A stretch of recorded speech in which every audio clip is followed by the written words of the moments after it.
hero of the rails. It was summer on Sodor. The sky was bright blue. The fields were full of flowers, and the birds sang sweetly. As Thomas filled up with water, he felt very happy. Suddenly, there was a whoosh and a wheesh and a clackety-clack as a streak of silver roared by on the track. Fizzling fireboxes! What was that? All over Sodor, Thomas's friends were buffeted and blasted on their tracks. Bubbling boilers! Bust my buffers! Watch my paintwork! Crumbling tracks! Who was that? Gosh! Slow down, Speedy! Rail Raider! Later, Thomas and his friends were at Knapford. They were very puzzled. He was big. He was silver. He was very, very fast. That must mean it's... Spencer! Hello, Sodor! What do you know? I'm here for the summer. Why? I have a very important job to do. The Duke and Duchess of Boxford are having a new summer house built. It has to be finished in time for the Duke and Duchess's holiday. I'm very busy, no time to chat. And Spencer steamed smugly away. Cinders and ashes. Having Speedy Spencer on Sodor for one day is bad. But for the whole summer Is terrible. That afternoon, Thomas and Percy were huffing and puffing up Gordon's Hill. Then they heard Spencer whooshing and wheeshing behind them. A little more puff and you might make it to the top by tea time. Bossy boiler! Next, Spencer caught up with Gordon. Out of my way, slowpoke. the indignity. Toby was huffing slowly to a junction. Spencer steamed alongside, hooting and tooting. It looks like you're too old now to be really useful, Toby.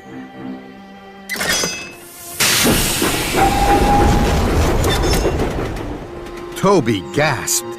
He was upset. He missed his green light. Edward and James were chuffing cheerfully along. Spencer slowed. Dear, oh dear, it takes 2 old engines to pull 1 freight car, does it?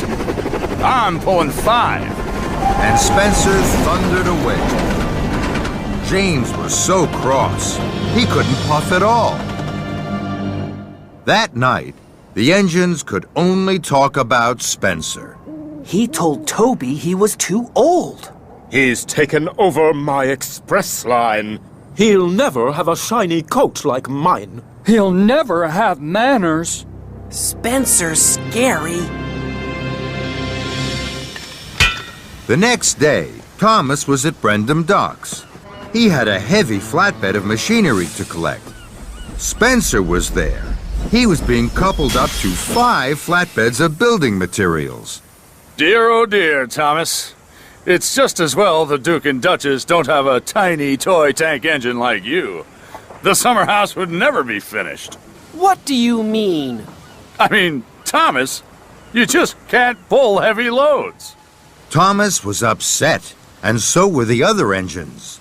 This time, Spencer had gone too far. Yes, I can. I can pull just as heavy loads as you. Yes, he can. Even heavier. Thomas is not a toy.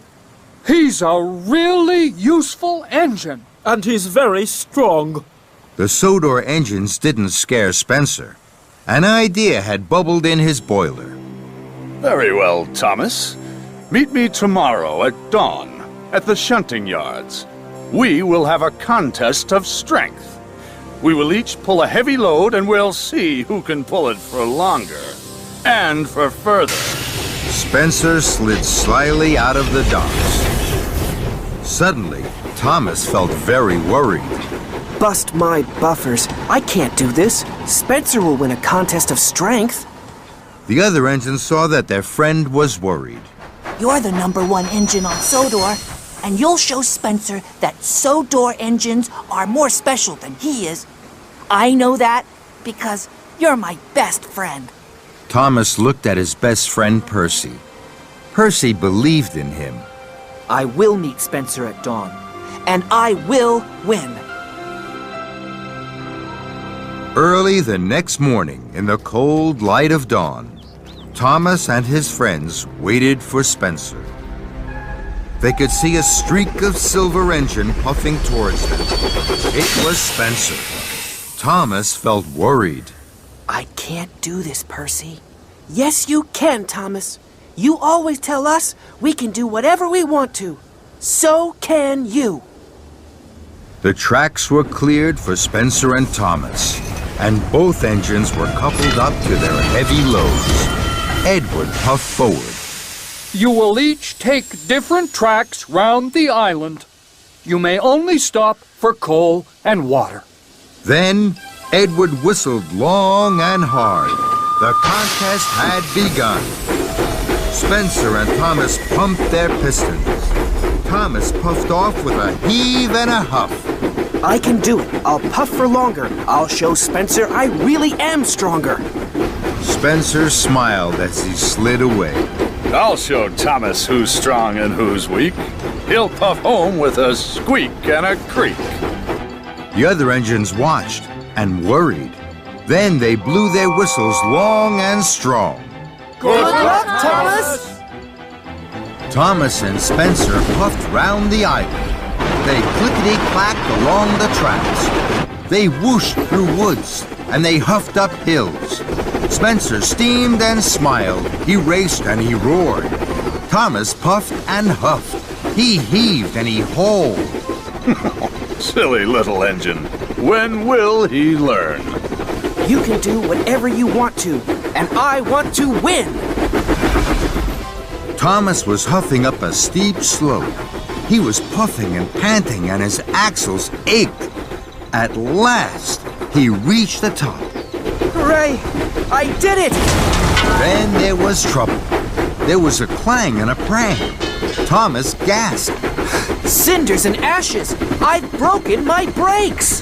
Thomas's wheels started to whir and to wobble. He flew faster and faster down the hill. Oh no! Oh, help! Thomas raced down one hill and rattled up the next. Help! I can't stop! Thomas's heavy freight cars pushed him on and on, through a junction where Spencer was waiting, Blistering boilers! and into some potato cars. Potatoes bounced everywhere, but Thomas sped on into a flatbed of jelly barrels. Sticky jelly flew in the air and landed all over Thomas.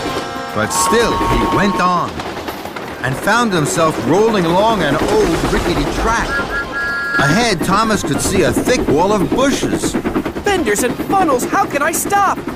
With a scrunch and a crunch, Thomas crashed into the bushes and came to a stop. Flame and fireboxes. That was scary. Thomas looked around. After the racing and rattling, it was very quiet. Spencer will be back at the shunting yards now. He'll be puffing with pride because he won the contest. And my best friend Percy will be wondering where I am. I don't know where I am. Everything was very quiet. Thomas didn't know what to do. Then he heard a voice. Hello? Thomas looked around. There was no one there. He waited, hardly daring to puff. Hello? Thomas looked around again. He couldn't see anyone. The voice seems to be coming from the bushes.